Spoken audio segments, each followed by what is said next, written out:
authority was even more what I needed. As we watch Control slowly realize he's never been in control, and that things are a lot worse than his complacency allowed him to see, it just resonated so powerfully. His over-reliance on procedure and the assumed wisdom of his predecessor, his dogged refusal to see the undying plant in his office as a sign of something wrong. There was nothing of 2014's politics overtly visible in the book, and yet they were all over it like mold. I've read and written reviews of these books, and it seems to me that there's a common misreading that applies, namely, that they are climate fiction or cli-fi. This clunky label fits superficially in that climate change occurs during the course of the book. However, Area X, with its inexplicable reality-warping power, is a poor metaphor for human-caused destruction, or even for the surreality of climate denial. Talk about reality warping. I think a better analytic is to view the books as post-colonial fiction.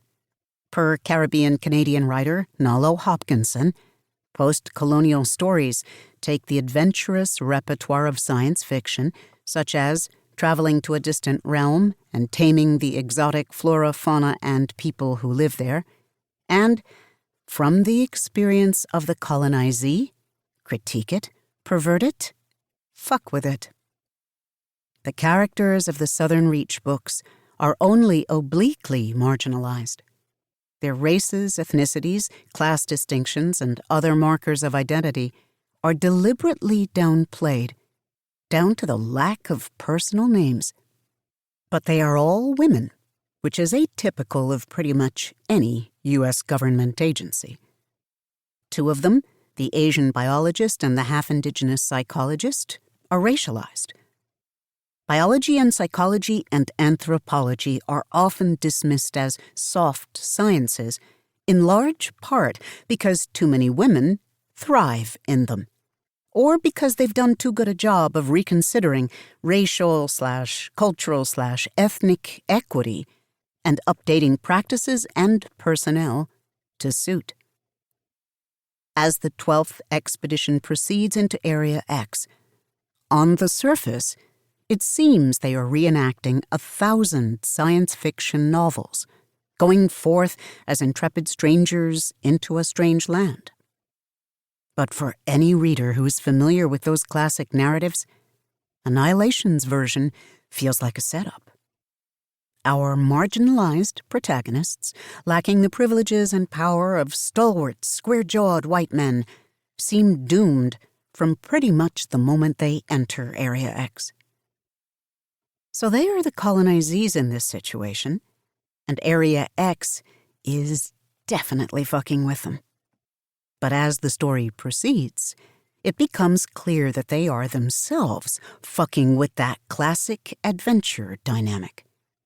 The psychologist has wholly focused her skills on taming her fellow adventurers and perhaps herself.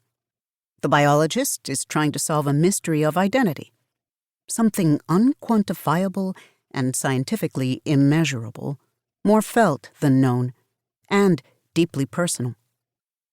The anthropologist has no one to study, save her fellow expedition members, and only the surveyor seems wholly focused on Area X at all. Perhaps this is why she later tries to kill the biologist. We see the irony of this setup most clearly with Control in authority.